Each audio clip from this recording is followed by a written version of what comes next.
Crecer en la Fe presenta el estudio de las Sagradas Escrituras. Será de mucho provecho para tu crecimiento espiritual. Bienvenido.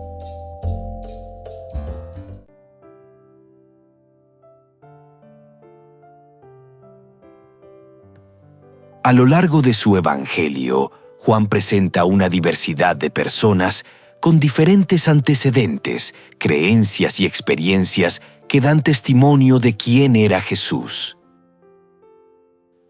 La pregunta que nos haremos para iniciar nuestro estudio es: ¿quién es Jesús? Para responder este interrogante tendremos en cuenta los testimonios relatados en el Evangelio de Juan. A lo largo de su Evangelio, Juan nos presenta una diversidad de personas, distintos lugares, experiencias y perspectivas. Todos se encuentran con Jesús, y cada uno descubre algo diferente sobre su identidad. Hoy exploraremos estos testimonios que juntos revelan quién era Jesús. El primer testimonio, Juan el Bautista. Este es el Cordero de Dios. Juan el Bautista fue el primero en anunciar a Jesús como el Cordero de Dios. Con esta frase, Juan declaraba que Jesús era el sacrificio prometido, enviado por Dios para quitar el pecado del mundo. El segundo testimonio, Andrés y Simón Pedro. Hemos hallado al Mesías. Andrés, uno de los primeros en seguir a Jesús, rápidamente corre a contarle a su hermano Pedro: hemos hallado al Mesías. Para ellos, Jesús es el Salvador tan esperado, el cumplimiento de las promesas de Dios a Israel. El tercer testimonio, Felipe y Natanael. Hemos hallado a aquel de quien escribió Moisés. Felipe y Natanael reconocen en Jesús al cumplimiento de las Escrituras. Felipe le dice a Natanael: hemos hallado a aquel de quien escribió Moisés. Para ellos, Jesús es la conexión entre las profecías antiguas y el presente. El cuarto testimonio, la mujer samaritana. ¿No será este el Cristo? Después de su encuentro con Jesús, una mujer samaritana corre a su aldea y cuenta lo que ha vivido. ¿No será este el Cristo?, pregunta a los demás. En ese momento, la mujer descubre en Jesús al Mesías, que rompe barreras y ofrece agua viva. El quinto testimonio, los samaritanos del pueblo. Sabemos que en verdad este es el Salvador del mundo. Convencidos por el testimonio de la mujer, los samaritanos deciden ir a ver a Jesús. Al escucharlo, confirman que Él es verdaderamente el Salvador del mundo, reconociendo su misión universal. El sexto testimonio, Pedro y los discípulos. Señor, ¿a quién iremos? Tú tienes palabras de vida eterna. Cuando otros comienzan a dejar a Jesús, Pedro hace una declaración de fe. ¿A quién iremos? Tú tienes palabras de vida eterna. Los discípulos reconocen que en Jesús encuentran propósito y verdad. El séptimo testimonio, el hombre ciego sanado. Yo era ciego y ahora veo. Un hombre que había sido ciego de nacimiento da testimonio después de ser sanado. Yo era ciego y ahora veo. En esta experiencia, Jesús revela su poder para transformar vidas y dar nueva visión, tanto física como espiritual. El octavo testimonio, Marta, la hermana de Lázaro. Yo he creído que tú eres el Cristo, el Hijo de Dios. En medio de su dolor por la muerte de su hermano, Marta declara: yo he creído que tú eres el Cristo. Para ella, Jesús es la esperanza y la resurrección. El noveno testimonio, los soldados romanos.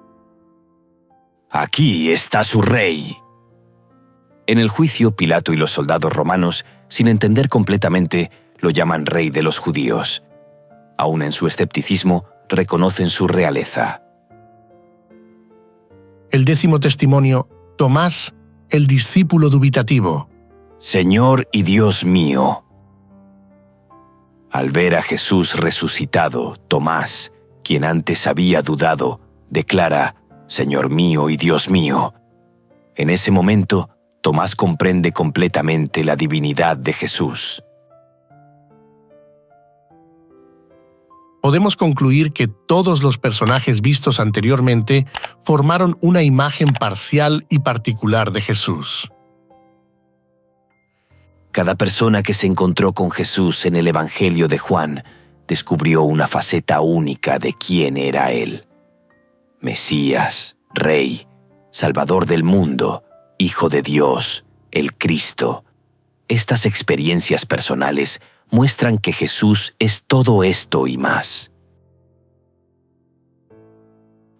En este video y en las diferentes secciones vamos a explorar la diversidad de los testimonios y cómo cada uno revela una faceta diferente de Jesús, enriqueciendo la comprensión de su identidad desde distintas perspectivas. Y este estudio lo haremos mediante los siguientes puntos. Primero, remontándonos a Abraham. Segundo, el testimonio de María. Tercero, El testimonio involuntario de Pilato. Cuarto, el testimonio de Tomás. Quinto, nuestro testimonio en favor de Jesús.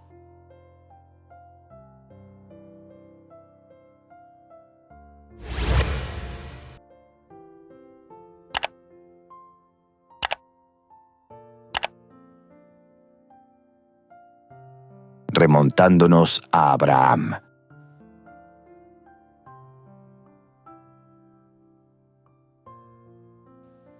Jesús no tuvo reparos en declarar quién era, ni tampoco en llamar a testigos para que dieran testimonio de quién era, incluso a testigos que habían desaparecido hacía mucho tiempo. Abraham entre ellos. Abraham, el padre de ustedes, se gozó en que vería mi día, y lo vio, y se gozó. Este texto de Juan capítulo 8, versículo 56, explora una antigua tradición judía relacionada con la historia de Génesis capítulo 15, donde Dios hace un pacto con Abraham y le da una visión sobre el futuro de su descendencia. La tradición judía sostenía que Dios le reveló a Abraham eventos futuros, incluyendo el fin de los tiempos, como menciona el libro apócrifo de 4 Esdras, conocido como Apocalipsis de Esdras. Según esta obra, Dios eligió a Abraham entre todos los hombres, lo amó y le mostró los eventos finales en secreto, lo cual sugiere una revelación especial de Dios acerca del futuro del plan de salvación. En el Nuevo Testamento, Jesús hace una referencia a esta visión de Abraham en Juan capítulo 8, versículos 56. Abraham, el padre de ustedes, se regocijó al pensar que vería mi día, y lo vio y se alegró. Esto significa que Abraham no solo esperaba la llegada de un Salvador prometido, sino que Dios le permitió ver anticipadamente el día del Mesías, y esto le causó gozo. Sin embargo, cuando Jesús declara que Él es el cumplimiento de esta visión, muchos judíos de su tiempo se sienten ofendidos. A pesar de tener al Mesías presente entre ellos, en lugar de regocijarse como Abraham, se muestran molestos y se resisten a aceptar que Jesús es el cumplimiento de las promesas de Dios. Esta reacción contrastante de los líderes judíos resalta una tensión profunda. Abraham, en su fe y expectativa, estaba dispuesto a recibir la revelación divina y se alegró por ello. En cambio, los judíos contemporáneos de Jesús, aunque estaban en el mismo linaje de fe, no reconocieron a Jesús como el cumplimiento de aquella visión, mostrando un espíritu de incredulidad frente a la manifestación que Abraham había anhelado y anticipado. A continuación, vamos a leer los siguientes pasajes bíblicos. Bendeciré a los que te bendijeren, y a los que te maldijeren, maldeciré, y serán benditas en ti todas las familias de la tierra. Y los varones se levantaron de allí y miraron hacia Sodoma, y Abraham iba con ellos acompañándolos. Y Jehová dijo: «¿Encubriré yo a Abraham lo que voy a hacer, habiendo de ser Abraham una nación grande y fuerte, y habiendo de ser benditas en él todas las naciones de la tierra? Multiplicaré tu descendencia como las estrellas del cielo, y daré a tu descendencia todas estas tierras, y todas las naciones de la tierra serán benditas en tu simiente». Libro de la genealogía de Jesucristo, hijo de David, hijo de Abraham. Vosotros sois los hijos de los profetas, y del pacto que Dios hizo con nuestros padres, diciendo a Abraham: «En tu simiente serán benditas todas las familias de la tierra». Teniendo en cuenta los anteriores textos bíblicos, respondamos la siguiente pregunta. ¿Por qué fue el testimonio de Abraham tan importante como para ser incluido en el Evangelio de Juan? El testimonio de Abraham es fundamental porque representa una promesa divina de bendición universal a través de su descendencia, la cual culmina en Jesús. En el Evangelio de Juan, Jesús se presenta como el cumplimiento de las promesas hechas a Abraham, algo que subraya la conexión entre la antigua promesa de salvación y su realización en Cristo. Abraham fue el padre de la nación judía. Recibió la promesa de que todas las naciones serían bendecidas por medio de él. Esta bendición llegó a través del Mesías, nacido de su linaje. Abraham fue también el padre de los que responden a Dios con fe. Su voluntad de sacrificar a su hijo Isaac, el hijo de la promesa, no solo fue una prueba de fe, sino también una ventana al plan de salvación. Es decir, desde Génesis, Dios le promete a Abraham que todas las familias de la tierra serían bendecidas en él y en su simiente, descendencia, que luego se interpreta y se cumple en Jesús, el Mesías. Esta promesa de bendición universal anticipa la misión de Jesús como Salvador no solo para el pueblo de Israel, sino para el mundo entero. El Evangelio de Juan destaca que Abraham se regocijó al pensar que vería el día de Jesús, indicando que Abraham tuvo una visión profética de este cumplimiento futuro, lo cual es un testimonio de su fe en el plan redentor de Dios. La inclusión de Abraham en el Evangelio de Juan refuerza la continuidad entre el pacto abrahámico y el ministerio de Jesús. Así, Jesús no solo afirma su identidad como el Hijo de Dios, sino también como el cumplimiento de las promesas que Dios hizo a Abraham, cumpliendo la expectativa de bendición y salvación para todas las naciones. El pensamiento inspirado dice: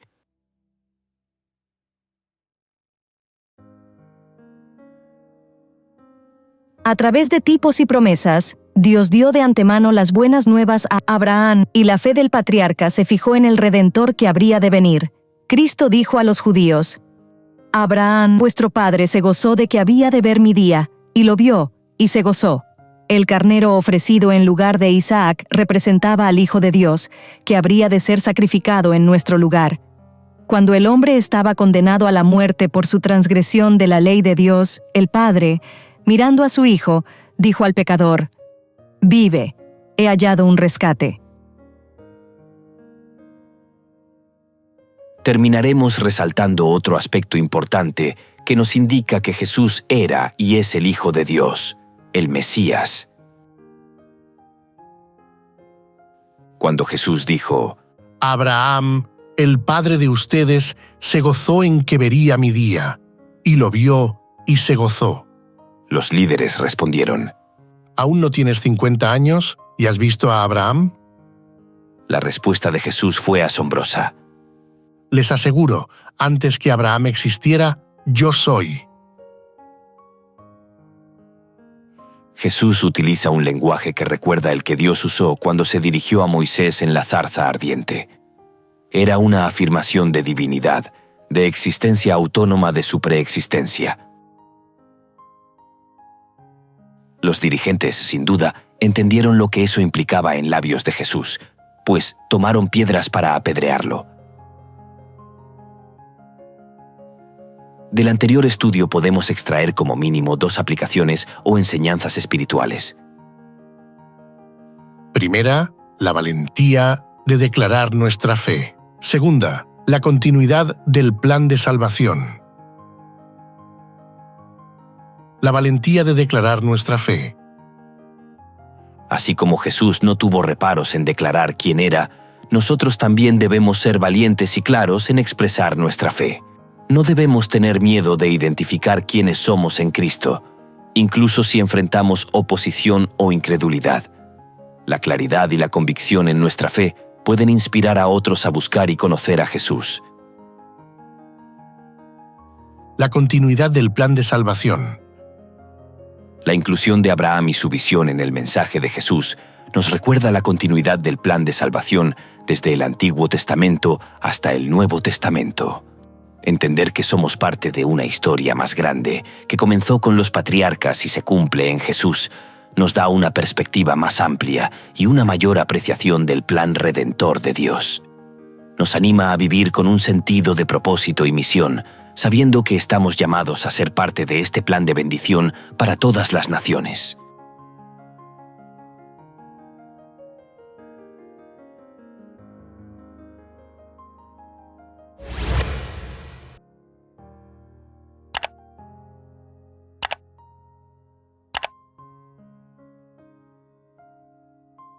El testimonio de María.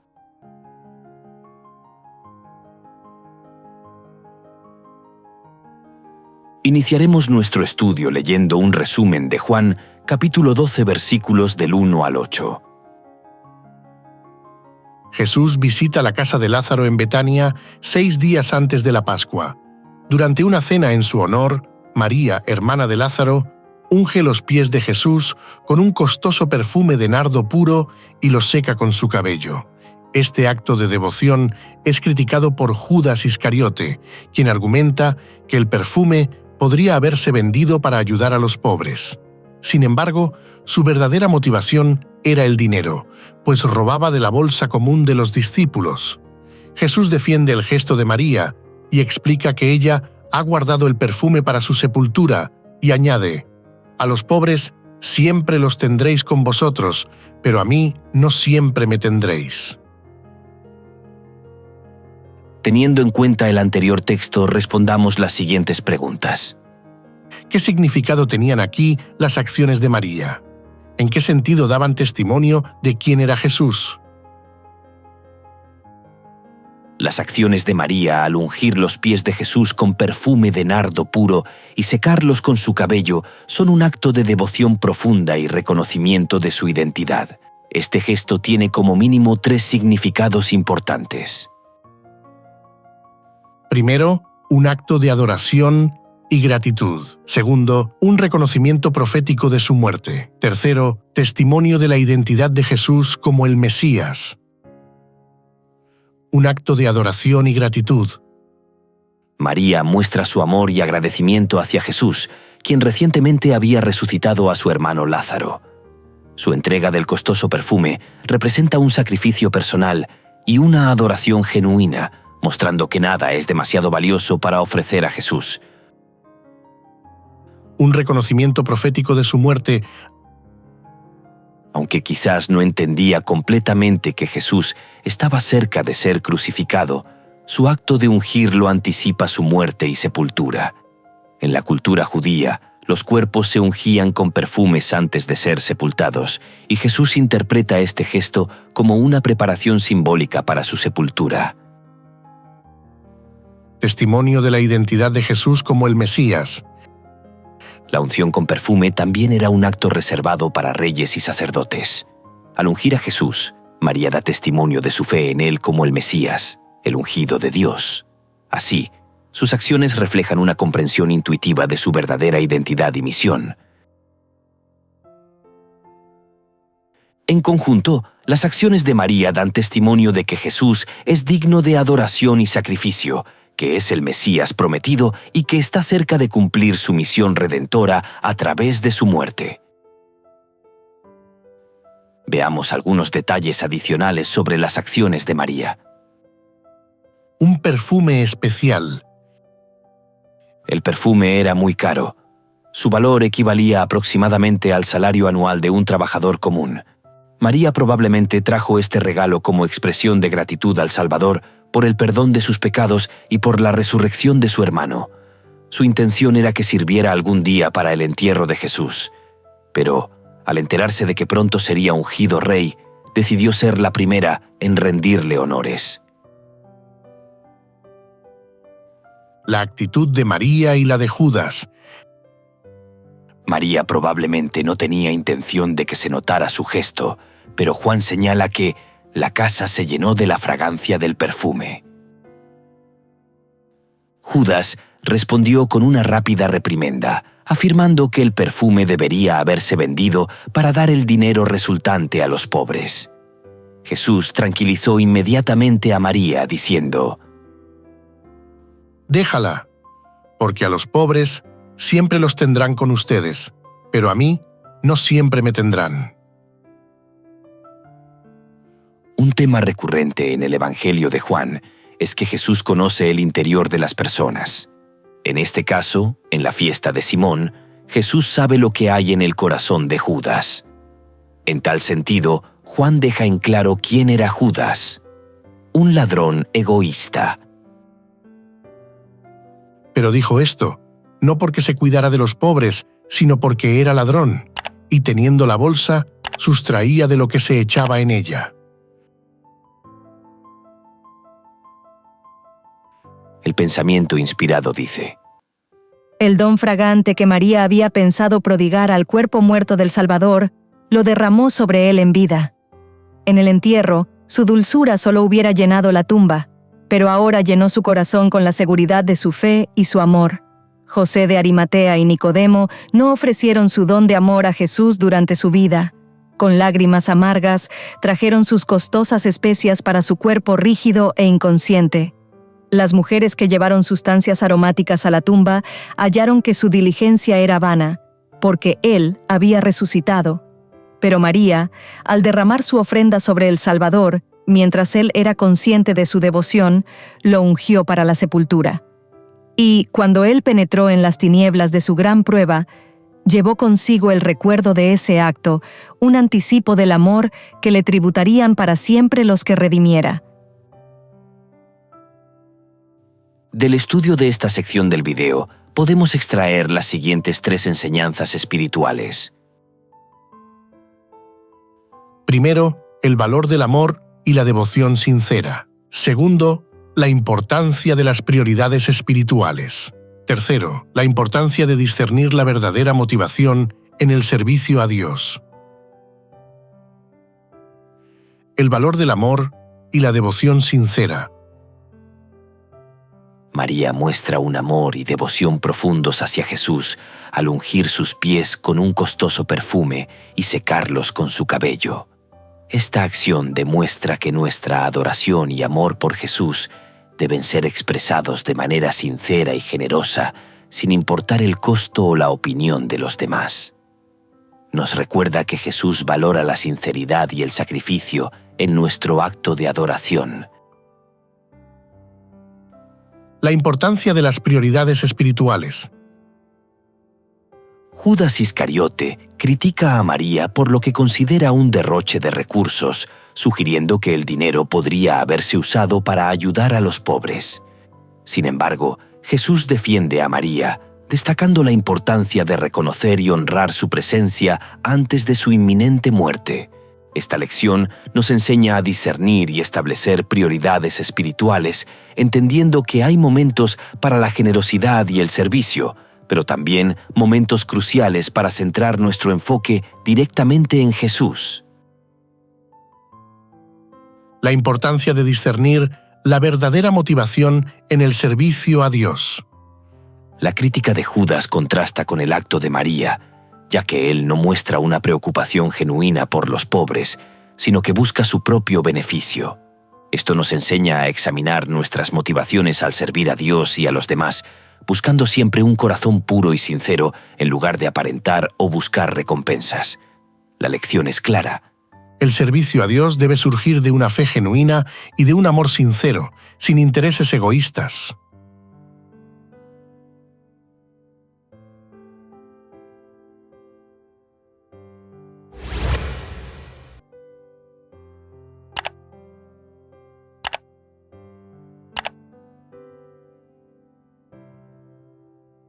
El testimonio involuntario de Pilato.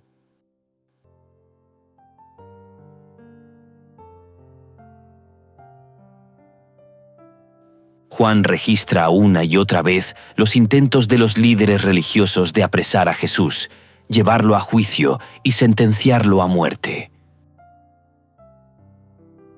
Un tema característico del Evangelio de Juan, expuesto a menudo por Jesús, es que aún no había llegado su tiempo o su hora, es decir, el momento de su crucifixión.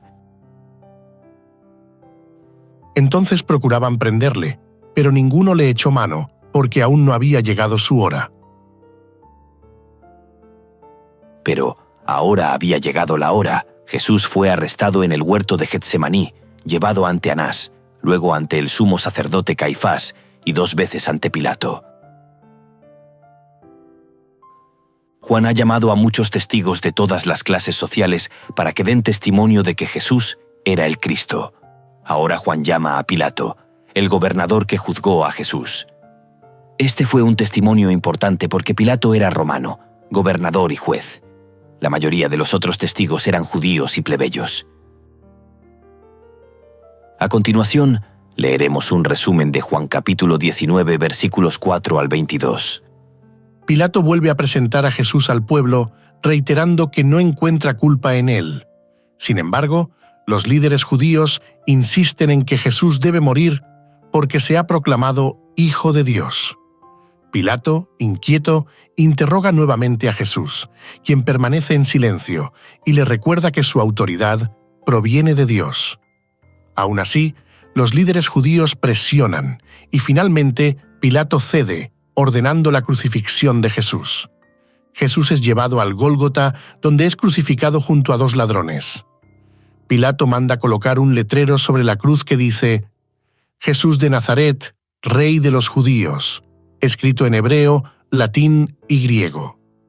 Los líderes judíos protestan, pero Pilato se niega a cambiarlo, estableciendo el título de Jesús como Rey de los judíos.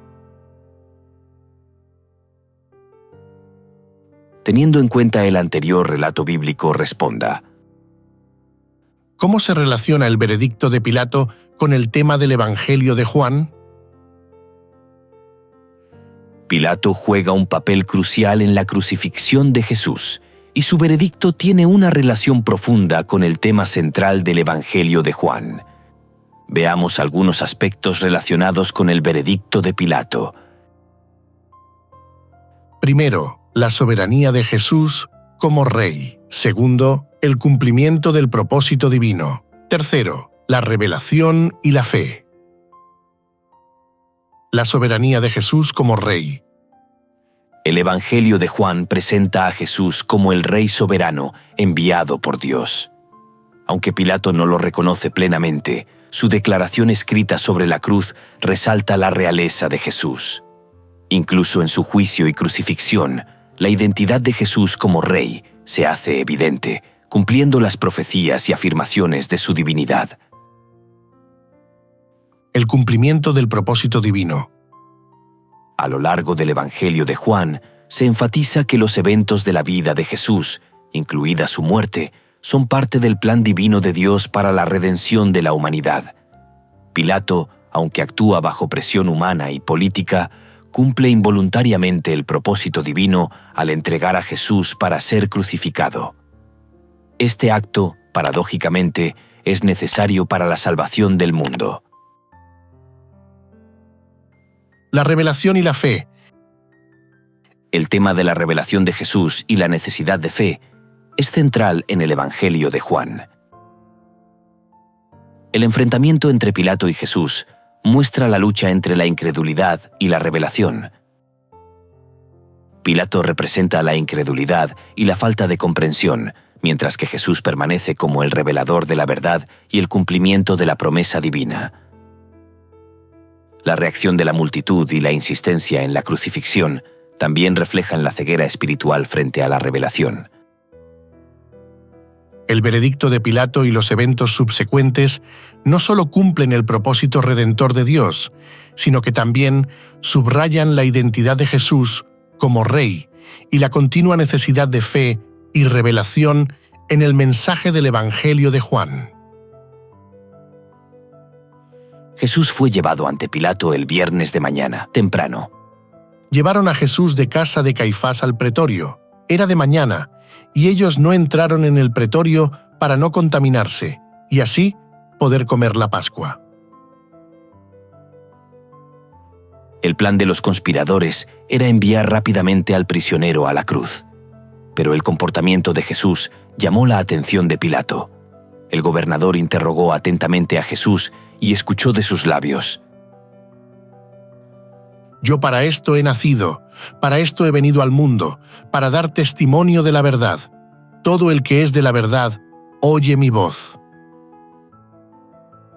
Aunque el gobernador condenó finalmente a Jesús a muerte, proclamó 3 veces su inocencia y sobre la cruz escribió las palabras: Jesús Nazareno, Rey de los Judíos, completando su testimonio acerca de quién era Jesús.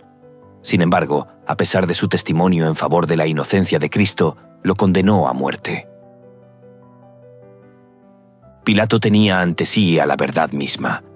Sin embargo, dejó que la turba lo intimidara y condenó a muerte a Jesús. Qué trágico ejemplo de lo que significa no seguir los dictados de la conciencia acerca de lo que es correcto.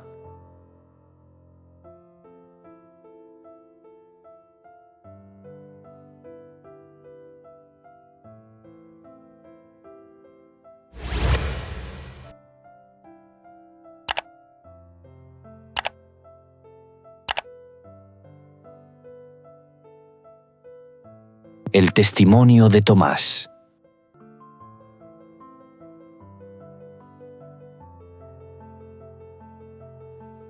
Esta sección la iniciaremos leyendo un resumen de Juan capítulo 20 versículos del 19 al 31. Jesús se aparece a sus discípulos después de su resurrección.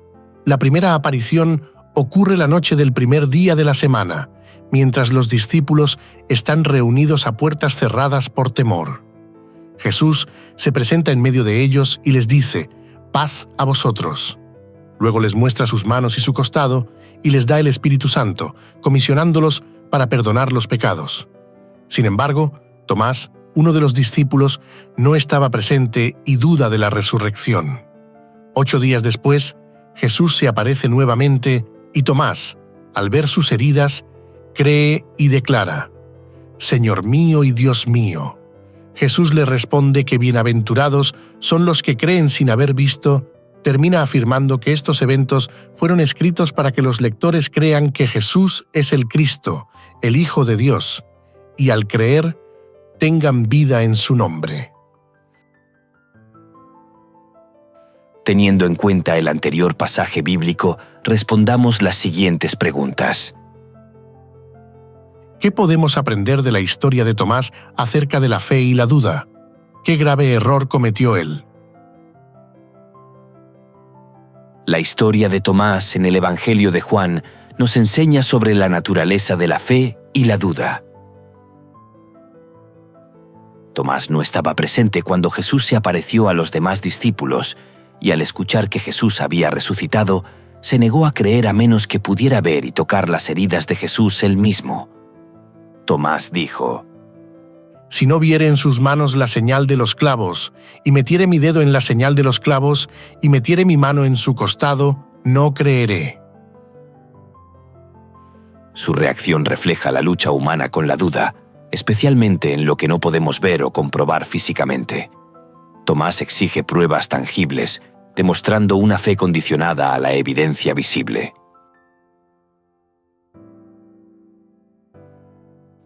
El grave error de Tomás radica en 2 asuntos. El primero, no confiar en el testimonio de sus compañeros, quienes habían sido sus amigos y testigos oculares de Jesús durante su ministerio. Su falta de fe en las enseñanzas de Jesús y en el testimonio de otros discípulos representa una incredulidad que Jesús corrige. El segundo grave error de Tomás fue tratar de establecer sus propias condiciones para creer. Este planteamiento acerca de la fe en Jesús aparece con frecuencia en Juan. Al aparecer Jesús nuevamente y permitir que Tomás vea y toque sus heridas, Jesús le muestra compasión, pero también le da una lección. Bienaventurados los que no vieron y creyeron. Jesús valora la fe que se apoya en confianza y no solo en pruebas visibles.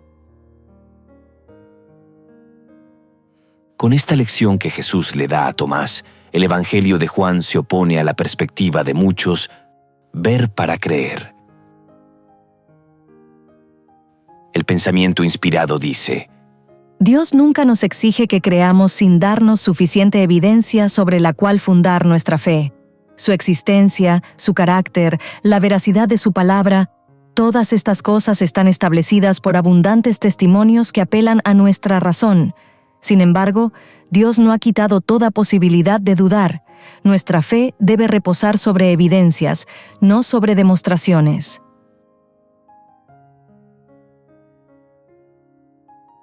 A través de la palabra de Dios, de la creación y de la experiencia personal, se nos ha dado una asombrosa cantidad de evidencia para nuestra fe en Jesús.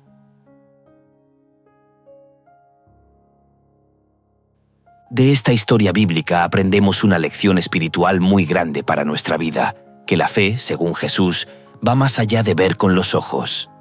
Implica confiar en la palabra de Jesús, confiar en sus promesas y en el testimonio de aquellos que han experimentado la verdad.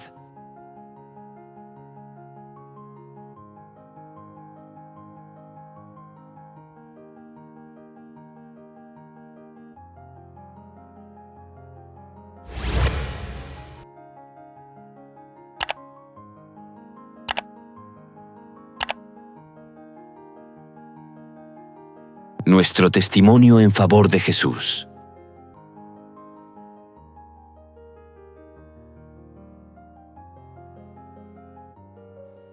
Una y otra vez, cuando Juan presenta testigos de Jesús, su objetivo es llevarnos a una conclusión contundente. También hizo Jesús muchas otras señales en presencia de sus discípulos que no están escritas en este libro. Pero estas fueron escritas para que ustedes crean que Jesús es el Cristo, el Hijo de Dios, y para que creyendo tengan vida por medio de Él. Imagina lo que significó ser testigo presencial de los milagros de Jesús.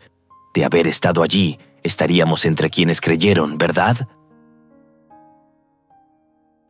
Sin embargo, nuestras razones para creer en Jesús son mayores que las de quienes presenciaron sus milagros. ¿Por qué? ¿Con qué cosas contamos hoy que no tenían quienes vivieron en la época de Jesús y que deberían ayudarnos a creer? Pensar en ser testigo presencial de los milagros de Jesús y aún así dudar, como muchos lo hicieron, parece sorprendente, pero destaca una realidad sobre la fe. ¿Sabes cuál es esa realidad sobre la fe que se destaca? Veamos. Aunque quienes vieron a Jesús en persona tenían la ventaja de observar directamente sus milagros y enseñanzas, la realidad que aquí se resalta es la siguiente. Primero, que la fe no siempre se desarrolla solo a partir de ver. Segundo, que la fe requiere una comprensión más profunda y una convicción interna. Hoy tenemos mayores razones para creer que incluso superan las de aquellos que vivieron en la época de Jesús. Veamos algunas razones. Primero, tenemos una base más amplia y rica para nuestra fe. Segundo, el cumplimiento de las profecías. Tercero, el testimonio de las Escrituras. Cuarto, la presencia del Espíritu Santo. Quinto, la experiencia de los creyentes a lo largo del tiempo. Contamos con un registro completo de la vida, enseñanzas, muerte y resurrección de Jesús en los Evangelios. Tenemos el testimonio del cumplimiento de profecías, como se menciona en Mateo capítulo 24.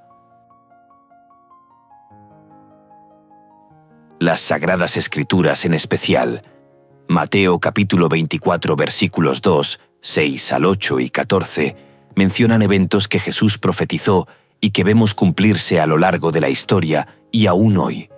Guerras, rumores de guerra, hambre, terremotos y sobre todo, la predicación del Evangelio a todo el mundo. Estos signos sirven para confirmar la veracidad de sus palabras y su misión. También tenemos la presencia del Espíritu Santo, quien fue enviado después de la ascensión de Jesús para guiarnos, darnos convicción y fortalecernos en la fe, como se relata en el libro de Hechos. El Espíritu Santo, la tercera persona de la Deidad, actúa en los corazones y mentes de los creyentes, dándonos comprensión y una relación cercana con Dios que va más allá de una experiencia visual. Esta presencia del Espíritu, junto con el testimonio de vidas transformadas a lo largo de los siglos, nos da razones sólidas para creer en Jesús hoy.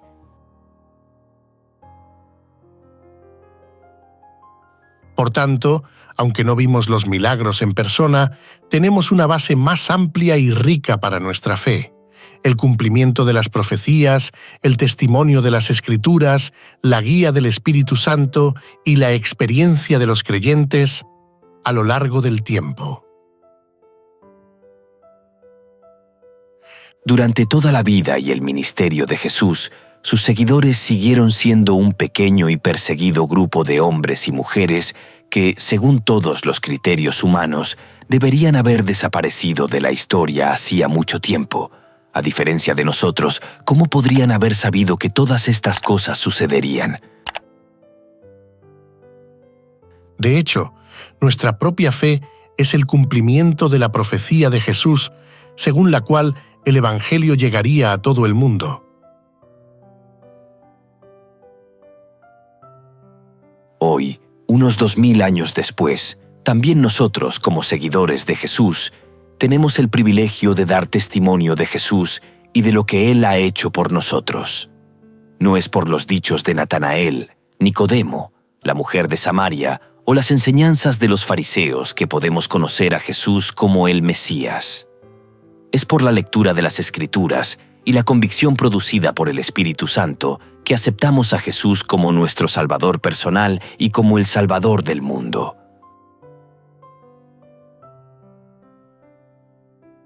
Cada uno de nosotros, a nuestra manera y a partir de nuestra propia relación con Dios, podemos tener una historia que contar. Puede ser que nuestra historia no sea tan espectacular como la resurrección de un muerto o la restauración de un ciego de nacimiento, pero lo que importa es que conozcamos a Jesús personalmente y demos testimonio de Él, como lo hicieron los testigos registrados en el Evangelio de Juan.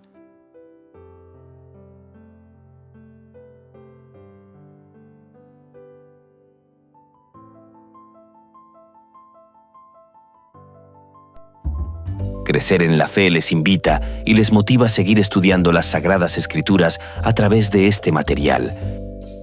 Y recuerde suscribirte a nuestro canal, comentar, compartir, activar la campanita y darle like. Esto será de gran ayuda para el crecimiento de nuestro ministerio y así poder llegar a muchas personas más. Muchas gracias por tu apoyo. Dios te bendiga.